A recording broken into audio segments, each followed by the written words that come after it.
Champaign County Agriculture Today with your host, Dennis Riggs.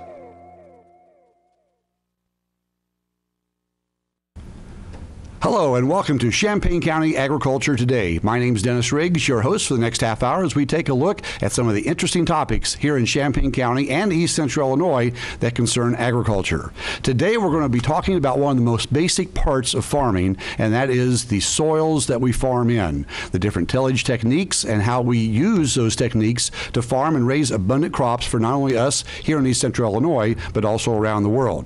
Today we have a couple of great experts they're going to help us out explore these things about soil and dirt. And we'll start off with Howard Brown. Howard is the manager of agronomy services at Growmark Incorporated. Howard, give us a little background on yourself and what your job is with Growmark. Okay.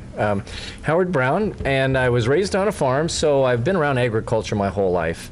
And I knew I couldn't farm once I graduated from high school, so I decided to get as much education as I could so that I could be as close to agriculture. So when I graduated from school and went to work for ag retail, didn't have all the answers, Dennis, so I had to go back to school, went back to the University of Illinois, and had a chance to work with people such as sitting next to me here, Emerson Nafziger. And I got a job working for Growmark, which is a regional supply cooperative, and I work with the technical information in the states of Illinois, Iowa, and Wisconsin. Well, that keeps you pretty busy, I'm sure. Oh, it's a lot of fun. Well, let's talk to your former compadre over there. Emerson Nafziger is a professor of crop sciences at the University of Illinois. Emerson, where'd you grow up at, and what's your duties at the U of I? Well, I grew up on a livestock farm, a beef farm in northwestern Ohio, not so unlike Illinois. And went to school also because I liked agronomy. I liked crop growth. I was really interested in what makes crops do well or not do well, and continued my education at Purdue and eventually ended up here at the University of Illinois. Did my last degree here and all in agronomy. And I've been for about 25 years now the extension agronomist for Illinois, dealing with crops and how they grow and how we manage them. Soil is certainly an important part of that, and that's why we're always interested in soil when we're talking about crops. Well, our people listening today, when we talk about soil, they may think of when you rub your shoulder up against something and soil your shirt, or when we talk about dirt, they may think about something that is on the kitchen floor over there behind the refrigerator. We have several slides today we're going to share with our folks. Number one is, why should the average person care about dirt? So we're going to put that slide up. And Howard, why should we be concerned about dirt? Well, there's a lot of reasons we should be concerned. You can think of, it makes you change the filters on the car, of course. Dirt makes you dust the house more often. I'm very familiar with that. Also, it determines whether or not that you get into the house some nights when it's been a long day in the field. Mm-hmm. So you got to make sure you're cleaned off. And finally, it's the reason why I have to take a shower once in a while is because of dirt. So it's dirt. It's when it's on your body. Does that make it dirt? Yeah. When it's in the wrong place, it's dirt. It's very much like a weed. A weed is a plant, but if it's in the wrong place, it's a weed. Okay. Well, let's see if we can turn this dirt into something different, and that is soil. Slide number 2 gives us a little bit more idea about soil. And Emerson, give us a little bit of idea here. Give us some insight there. Why do we have soil, and is it different than dirt? Well, when plants first tried to grow, I'm sure many of them didn't really have soil to grow in back millions of years ago. And soil is the result of a long process that takes place out there in the world, a result of physical weather factors and biology on the soil. And eventually, when we start to call it soil, we usually mean something that's capable of supporting plant growth. And that's what we're really interested in. It's really the basis for the farming that we do. If we didn't have soil, we'd really be out of luck. You can farm a sandbox, which probably isn't soil, but it's really difficult. The soil, one of the things that soil does for plants is it provides them with a steady supply of nutrients and water. And so the better the soil is at storing nutrients and water, generally the more productive it is then for plants. Well, soil is just not a single faceted item. Slide number 4 shows us a graph. Howard, let's explain this about the 4 major things that make up soil. Well, when you think of the soil, you can think of it in a different frame of mind of just generalities, because not all soils are the same, but we're going to think of them that way right now. So when you think of a soil, it's essentially about 50% solid and 50% pore space. Now of the solids, 45% of that is mineral. Sand, silt, clay, or a combination of those. Then there's 5% that's the living, the dead, or the very dead. That's what a professor on the East Coast referred to that. And that's the organic matter, and that's about 5%. So that's the solids. The half that's pore space, an ideal soil, half of it would be air space, the other half would be water. And that is what we'd call a soil. How about that? So it has very different, yet very intertwined pieces that make up soil. Very much so. But Emerson, just 2 weeks ago, I took my Jeep and went to Southern Illinois and bounced across some off-road trails down there, and it was soil down there too. There was crops growing, but it looked different. Slide number 4 tells us that soil's everywhere, but is it the same? Well, certainly not. And you could probably argue, is a sand dune that just blew there in the last 2 years, is it really soil? Yeah. And the answer is probably not the way we normally think of it. As I said earlier, the better the soil, the better it can support growth of plants.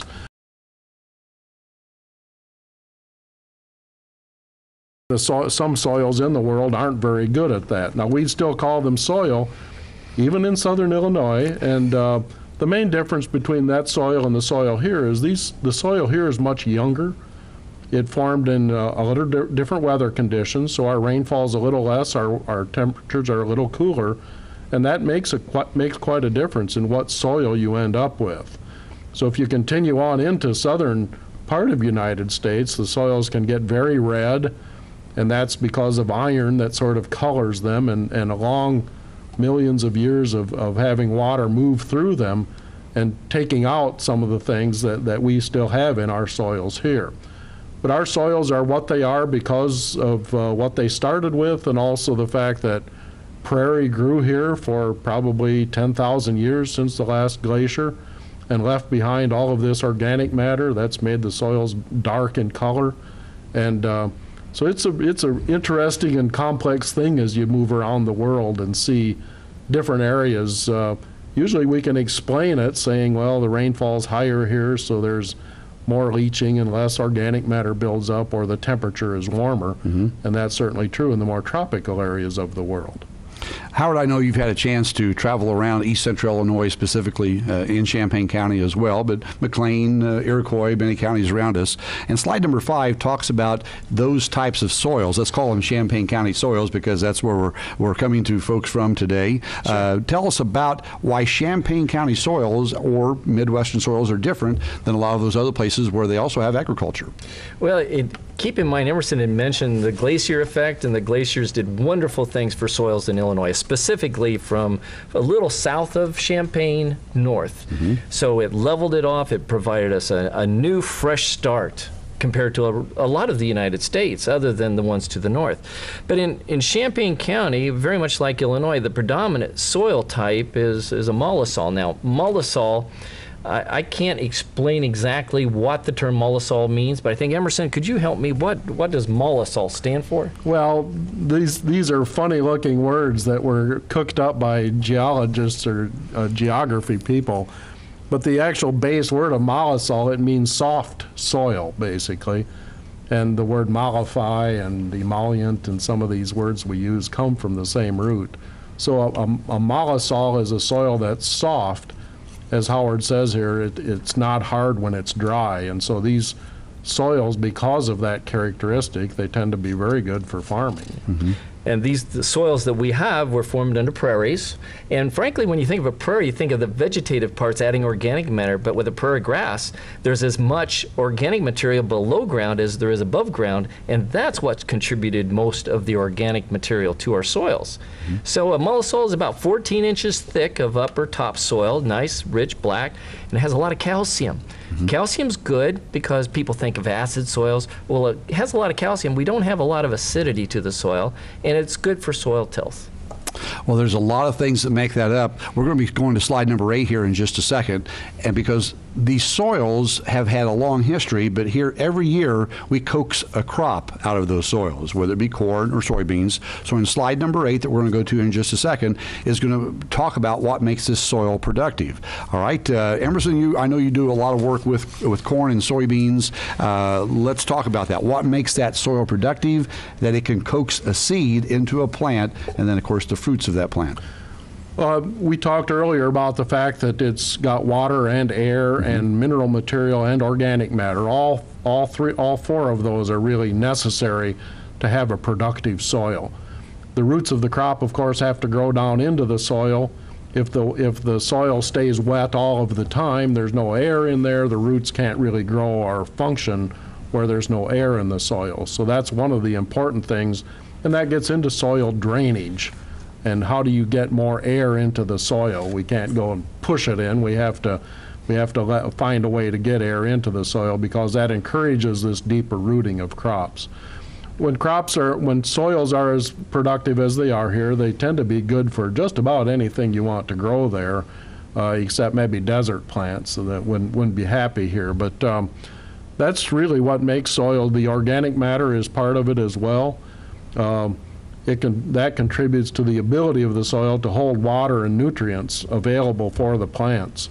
And the more water and nutrients a soil can hold, and the more it encourages root depth when plants are growing there, the more productive we say that soil is.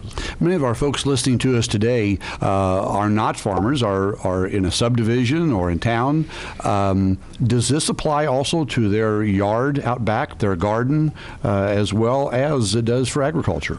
Very much so, and in fact, it's a pretty common practice here to haul in some truckloads of soil if you want to make a garden, and some people unfortunately have to do that if they want the backyard to grow well, or we're not always ending up with the best topsoil back there. But yes, that's absolutely true, and people are willing to go to the expense to do that. If you don't, then you're constantly running into problems if we're trying to farm subsoil or certainly unproductive type of soil there. Why it really helps generally to, and we can afford on a small area usually to bring in a few truckloads of topsoil.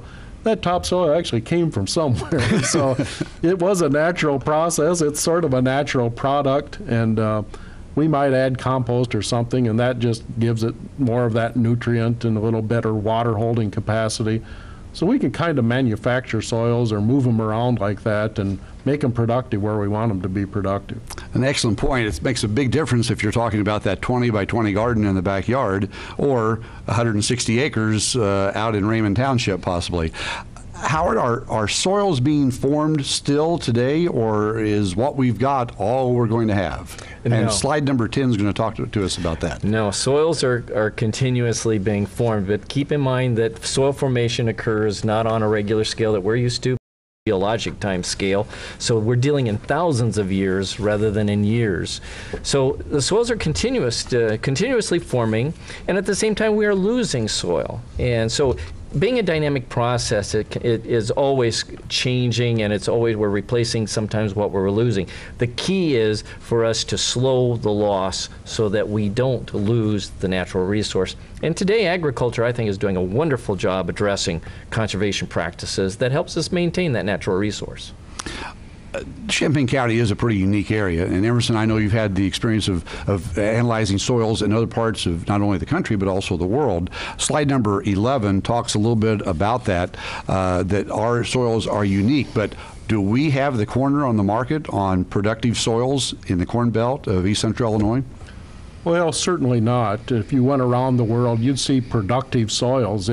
They tend to be kind of in a band around the world because of the combination of rainfall and temperature.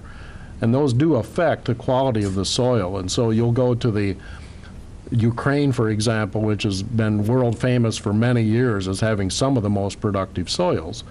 The problem there is it doesn't rain very much in many years, and so the productivity is, or the production is limited not so much by the soil but by the climate. Well, soils tend to build up their organic matter, keep it better, either in cold climates or in dry climates. And so what we have here in in Illinois, what's unique about this is that combination of material that we were starting with when soils started to form, and the climate, the rainfall, the temperature. They all sort of come together here to make both a good soil and give us good weather to grow crops. And so that's what's really unique here. Many areas of the world that would have soils as productive as ours maybe have half the rainfall we do. Well, that helps that organic matter to build up. It doesn't break down very quickly when it's dry, but it also means that it's not the greatest place in the world to grow crops. So that's what makes us, we're the most productive rain-fed area, and that means we can grow good crops usually here without irrigation, and that's a true blessing. I've heard it said here in East Central Illinois, the interesting thing about our area is the combination of the natural soils, pretty good farmers, and of course the rainfall from good old Mother Nature, and that's what makes it unique. But Howard, another thing that's happening here in the Midwest, and actually all over, and especially here locally, is development. And we see that many times the soils that are good for farming are also some of the best areas to plant that new house or a new business or whatever. I see slide number 12 talks about it, and you know, when a building goes up, the soil doesn't go away, or the area underneath it. That's right. What happens to that soil when it's paved over? I mean, this building that we're in today, I would guess if you dig down far enough, there's dirt down there. Well, as long as they left it in place. Now, if they removed it, they put it on Emerson's yard. But if they left it in place, the key here is if you could gently put something on top and cap it, then not as much damage or change has occurred. But generally, when we think about putting it under pavement, the first thing we think of is getting out the packer and make it a solid surface for concrete. So we change the structure. The soil no longer probably allows water to go through. In fact, it's just the opposite. It's sealed. And then when you do that, you take out the air, and that most important fraction of the soil, the organic matter, no longer has a way to thrive and to grow. So you inhibit the growth of the microbes in the soil, which limits that. Then you have nutrition that's reduced, and it offsets a whole chain of reaction. So bottom line, when we do change the soil, we change it for a very long period of time. And it's very hard to recover it the same way. We hear of projects where maybe there's been a strip mine or a development, or even some areas, a downtown area that they're trying to reinvent and bring back the prairie, that type of thing. You say in a period of just a few tens of 20s of 30s of years, that's hard to do. We kind of amuse ourselves a little bit thinking we're rebuilding the profile, but we do the best job we can. We put the soil back the best way we can, but if we go back to that soil we've rebuilt by reclamation over the next 10,000 years, we'll see the natural formation and the changes that we made in what actually forms as a result of those changes. It's a long period of time. Can the soil be rebuilt, Emerson? Have you seen this done successfully, or at least attempted to? Well, on a large scale, it doesn't probably get very practical, but one of the other things that changes, if we have a lot here in town somewhere and we'd say that's not grown anything for years, how do we make it grow something? Well, one answer may be haul some topsoil back in and do that quickly. The other is that when we are able to provide water to crops, that's our most limiting element for producing crops. If we can do that, then we don't have to have the soil back in the best shape, and we can actually manage to grow a crop there without it's having its roots deep and the things that we like to see out in farm fields. Many times as we watch development happen around our area, and we're going to talk about slide 13 here in just a second, we see where the top black soil has been scraped off and the bottom soil is left, and it's a different color. And we've also talked about it in different states. Howard, what makes that soil black? That up on top, why is it so black? The color comes from organic matter. And when you think of organic matter, really it's organic carbon, but we refer to it as organic matter. And it's the degraded residue from plants, animal parts, whatever's out there, but it's what you can't see, but it's what I mentioned earlier. It's the living, the dead, and the very dead aspect of a soil. Can we make the soil blacker? Can we help that out any in one generation of farming, let's say? Okay, well, when you look at that, if you look at on two different scales, and Emerson mentioned large scale, field scale, it's very difficult to build organic matter in the profile over time. But one way we can minimize organic matter loss, or in some people's minds, they actually think we can build organic matter, And that's by reduced tillage. In fact, the adoption of a tillage practice called no-till would be where we try to minimize loss of residues and hence building organic matter over time. The crops that we grow here in Champaign County, mainly corn and soybeans, apparently like it here. I saw a comic one time that said we must have good soil in our subdivision because we can really grow good flowers. Well, flowers is nothing more than a plant. Flowers have a beauty, but corn and soybeans have products. Why is this black soil of East Central Illinois so suited to raise corn and soybeans? Primarily, as we mentioned earlier, because of this happy accident of good soil and climate. But it did take drainage, for example, in this part of Illinois. It really was critical. When people first came here, they found some real swamps, and that's not a good place to grow plants. It doesn't have that air in the soil you need to encourage root growth, and so that was the first thing that people often had to do. Beyond that, they had to build up the nutrient status because there wasn't enough phosphorus, for example, in these soils to really make a crop grow well. And so it's a combination of what was here, what falls from the sky every year in terms of rainfall, and what people did to make these soils as productive as they are. Corn was the crop that people brought with them, and it's been an important crop from the time Europeans first came here. And in fact, before that, the Native Americans grew corn, and it was an important food staple for them. Soybeans is a more recent newcomer, but the combination of those has really turned out to be a very good one, and many people have rotated corn and soybean back and forth, and it actually improves the yield of both crops when you do that. I think a lot of people don't understand the fact that the soil is so important for agricultural practices that a farmer takes hit among himself or herself many times to do the best thing they can for that soil.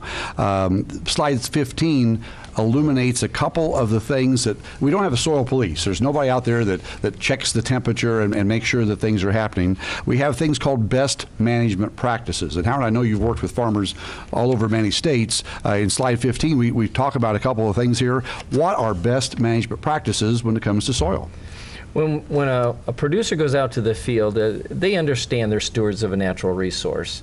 And also they understand the economics. When they lose the natural resource, it's going to cost more money. So they commonly practice what we call best management practices. And it's sometimes changed by state, but these are the farming practices that they abide by that minimizes loss and optimizes production. For example, reduced tillage, or no-till is another way of looking at best management practices, to leave residues so we minimize loss. Nutrient use, put nutrients on at the proper time close to when they're needed by the crop, or possibly where you place the nutrients so it minimizes moving off target, going somewhere where you don't want it to go. And from the standpoint of the crop, as Emerson said, there's cropping options. In some of the rougher terrain, farmers may choose to plant the pasture crops or the crops that have good ground cover in order to hold the soil as well. If a farmer, as he takes a look at his farming practice, if let's say the corn on an acre needs 150 pounds of nitrogen to grow that good bin-busting, wagon-filling load of corn, well, if 150 pounds is good, does that mean 300 pounds is better? Well, no, and we should refer them to the website where they can make a good nitrogen recommendation. Where is that? That's a website that we have. It's called an N-rate calculator. And the best way, instead of giving them a Google or giving them a URL, just go to Google, type in N-rate, N-R-A-T-E, and that is going to be the website, and you put in the information, and it helps you make an optimum nitrogen recommendation for Midwest soils. How about our folks in town? What growing grass in your backyard is akin to growing a good crop of corn. Emerson, what about the folks in town? Can they actually practice best management practices in conservation? I think so, but they're different, and the economics really are different. It doesn't cost someone much more to put twice as much nitrogen on their backyard, but it's really a bad practice. And what we're always in danger of in town is putting too much stuff out there, causing problems. I guess read labels isn't too bad advice for that sort of thing. And I like to practice what's sort of minimal. We don't like to throw things out there unless we know they're really needed. And I think that's not a bad way. Pollution-wise, it's the thousands, millions of acres of farmland that are going to send nitrogen down the Mississippi. But let's not fool ourselves. There's some coming out of rural or urban areas as well, where people are putting excess nitrogen, in some cases dumping stuff down storm drains that they shouldn't. This eventually makes its way into the system that we live in, and that's not a good thing. So we like sort of a mild approach to these things. Don't go spraying herbicides and insecticides unless you actually have a problem to solve.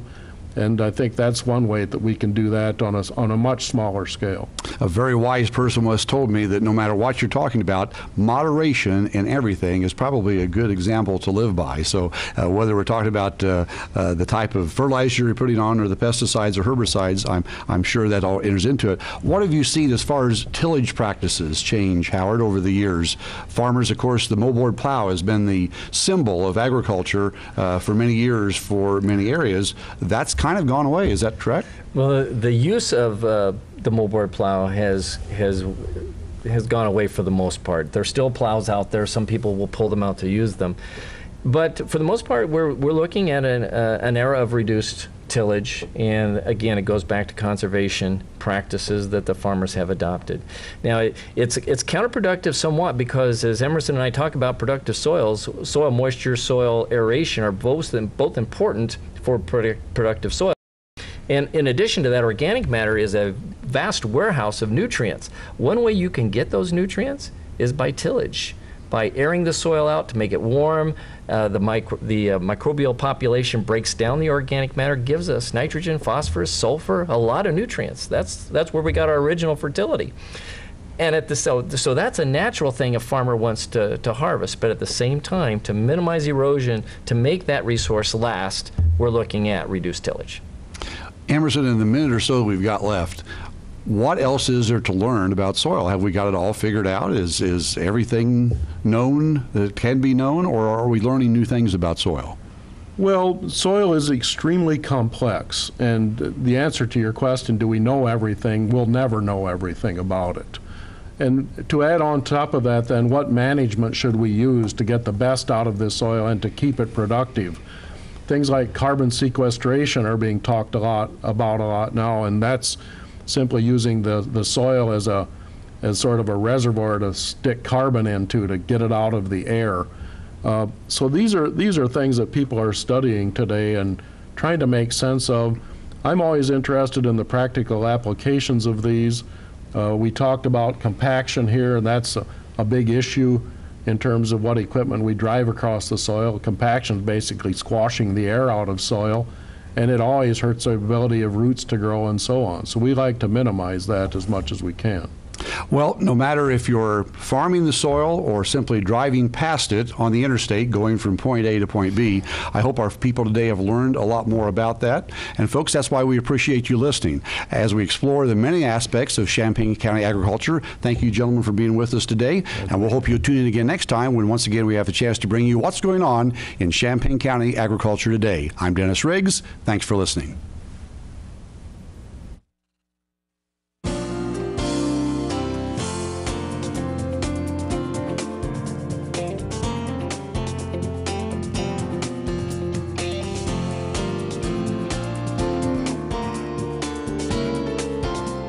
Champaign County Agriculture Today is brought to you by Champaign County Farm Bureau.